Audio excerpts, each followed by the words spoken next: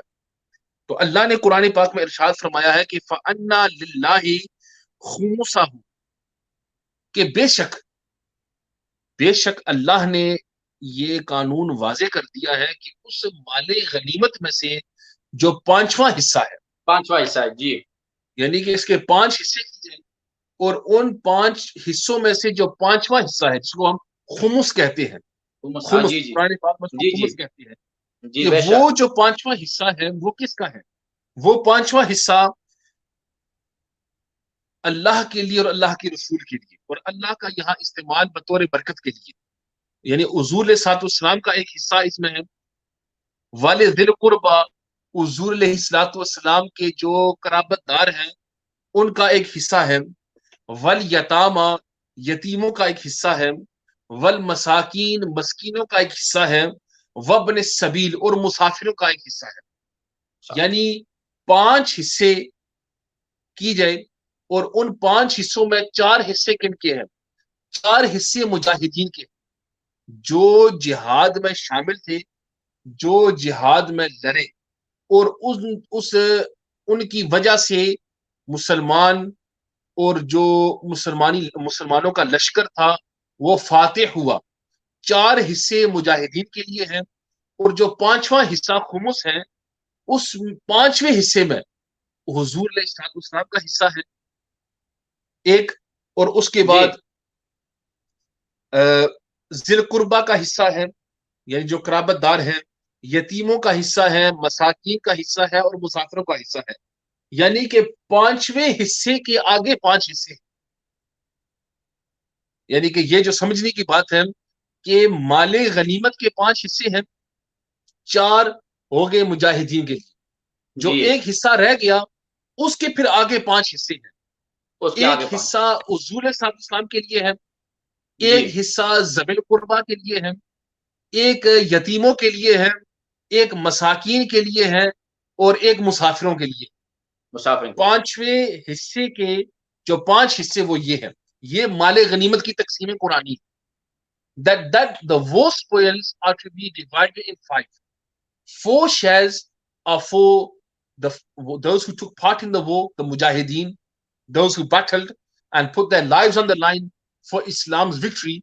4 shares are to be divided amongst them.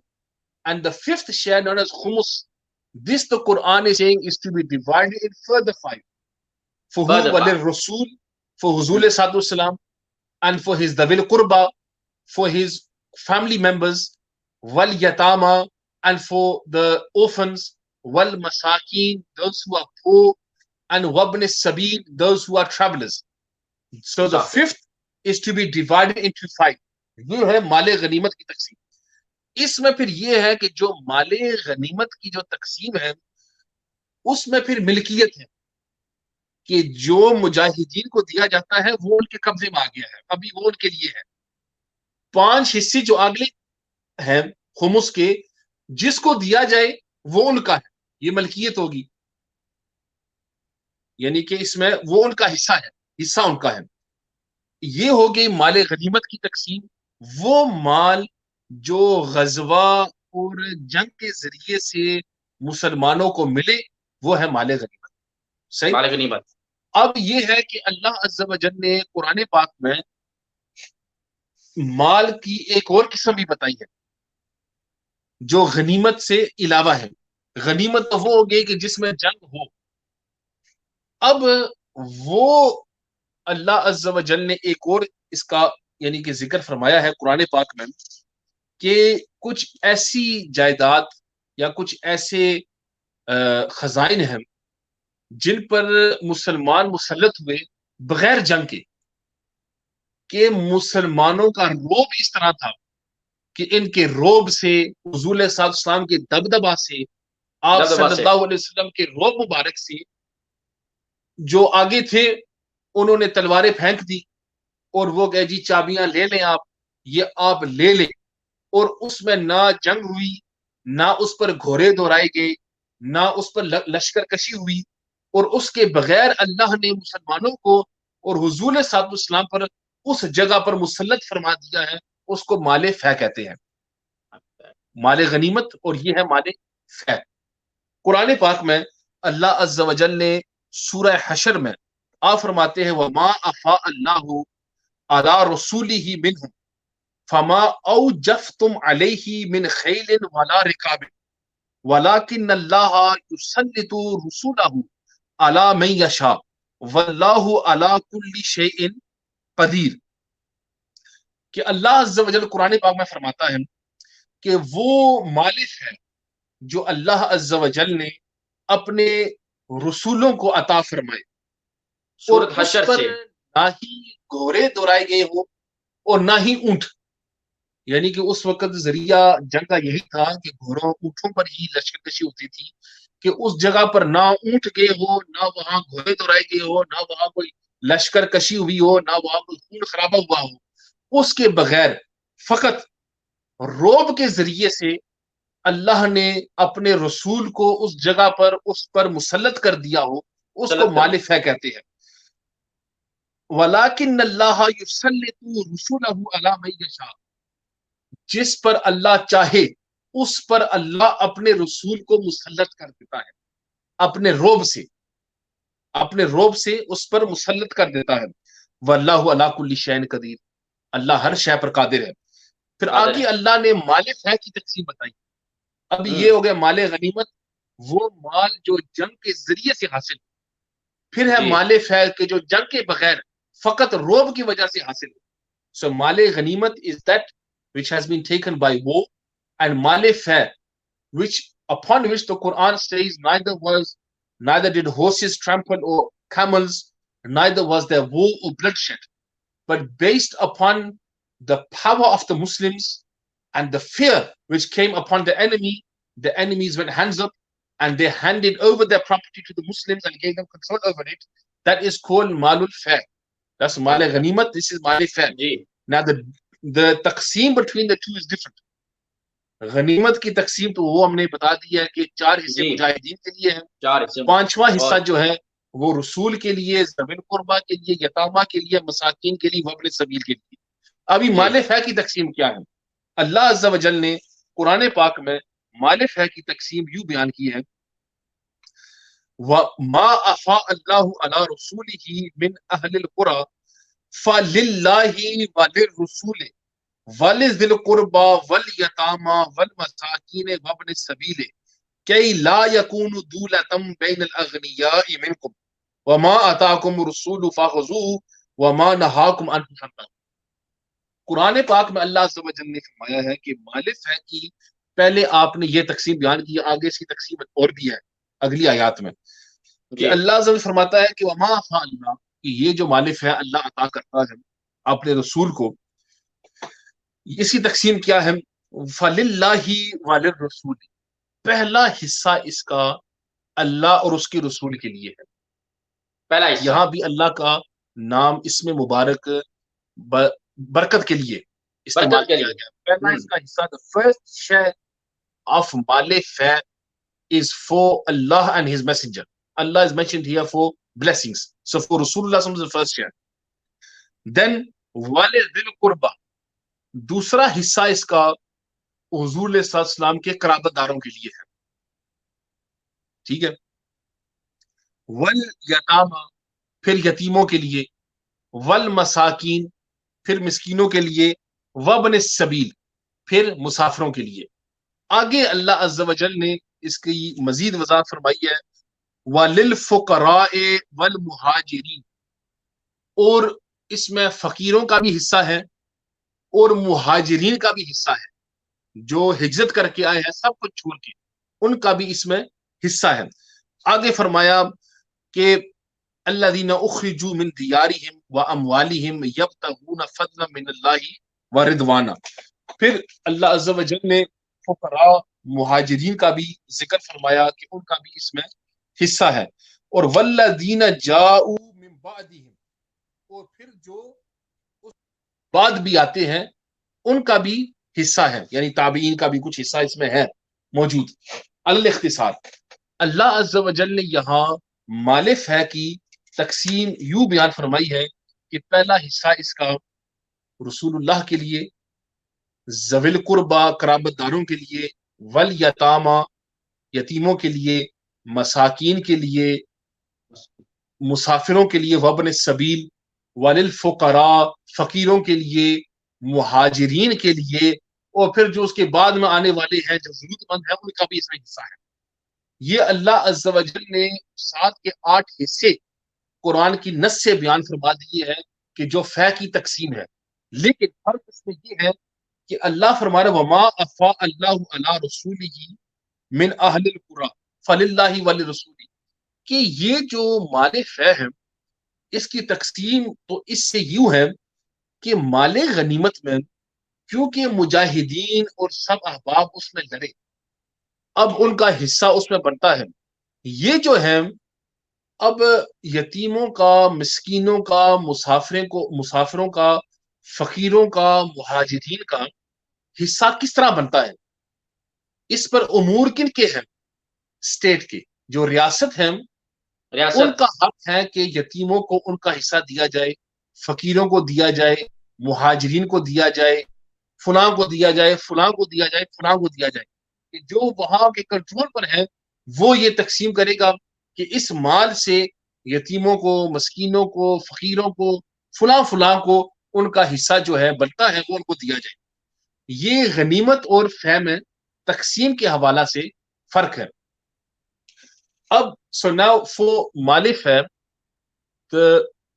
which is owned by the state, because war, bloodshed, battle, horses, camels would not take place, anything of such nature.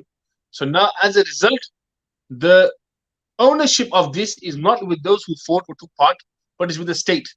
And then the state must use that to assist who? Rasulullah Sallallahu Alaihi Wasallam will take his share. The Zawil Qurba, his family will take. Then the orphans will take. The poor will take. Then the travelers will have their share. Those who are destitute will take. Those who have migrated, they will take. So this is to be then under state control, to be given who is needed. Whoever is in need of it, they will be given that share accordingly.